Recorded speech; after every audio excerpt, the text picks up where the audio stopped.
YCP ప్రభుత్వం ఆంధ్రప్రదేశ్ మార్చిందని హోంమంత్రి వంగలపూడి అనిత పని ప్రారంభించారు. ఈ మేరకు విశాఖపట్నం సర్క్యూట్ హౌస్ లో రివ్యూ మీటింగ్ నిర్వహించారు. గంజాయి విక్రయాలు రవాణా జరుపుతున్న వారిపై కఠిన చర్యలు చేసుకుంటామని హెచ్చరించారు. త్వరలోనే సమాచారం అందించేందుకు టోల్ ఫ్రీ నెంబర్ను ఏర్పాటు చేస్తామని తెలిపారు. ఈ 5 సంవత్సరాల కాలంలో ఆంధ్రప్రదేశ్ అనేది గంజాయి హబ్గా మారిపోయిందన్న సంగతి మనందరికీ కూడా తెలిసిందే. డ్రగ్స్ హబ్గా మారిపోయిందన్న సంగతి మనందరికీ కూడా తెలిసింది. ఎందుకంటే హోమ్ మినిస్టర్ అన్న వ్యక్తి ఉన్నారో లేదో తెలియదు. ఏ రోజు కూడా గంజాయి గురించి కానీ డ్రగ్స్ గురించి కానీ ఒక రివ్యూ చేసిన సందర్భం రాలేదు. ఏ రోజు హోమ్ మినిస్టర్ పక్కన పెడితే కనీసం ముఖ్యమంత్రి కూడా ఏ రోజు కూడా ఇంత రేంజ్లో క్రైమ్ రేట్ పెరిగిపోతున్నా, గంజాయి స్మగ్లింగ్లు అదేవిధంగా డ్రగ్స్ సరఫరా విపరీతంగా పెరిగిపోతున్నా జగన్మోహన్ రెడ్డి కూడా ఏ రోజు కూడా దీని మీద ఒక చర్యలు తీసుకున్న సందర్భం కూడా మనకు కనిపించలేదు.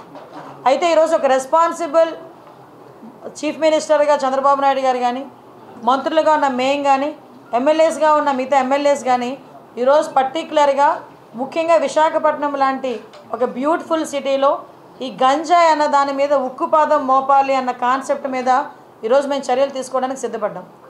ఎందుకు ఇది ఇమీడియట్గా మీరు ఎందుకు టేకప్ చేశారు మేడం గారు అని మీరు అనుకోవచ్చు. ఎందుకంటే నిన్న నేను కొంతమంది మా ఎమ్మెల్యేస్ అందరింట్లోకి వెళ్తూ ఉంటే జనరల్ పబ్లిక్ నా దగ్గరికి వచ్చి మాట్లాడారు. మేడం గంజాని అరగట్టండి, చాలా ఇబ్బందులు పడుతున్నాం. టీచర్స్ నాకు ఫోన్లు చేశారు. గవర్నమెంట్ స్కూల్స్ దగ్గర 5th క్లాస్ 6th క్లాస్ చదువుతున్న పిల్లలు కూడా గంజాయి తీసుకుంటున్నారు. అంటే గంజాయి అంత విచ్చలవిడి అయిపోయింది, విపరీతంగా వైజాగ్లో దొరుకుతోంది.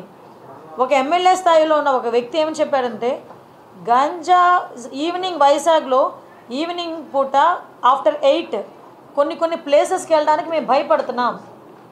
కొన్ని ప్లేసెస్లో ఎస్పెషల్లీ గంజాయి బ్యాచ్ ఉంటున్నారు, వాళ్ళు మా మీద తిరగబడుతున్నారు, కొడుతున్నారు, చంపుకోవడానికి కూడా సిద్ధపడుతున్నారు. ఎంత మేరకు క్రైమ్ రేట్ పెరిగిపోయిందంటే ఎంతో ప్రశాంతమైన విశాఖపట్నంలో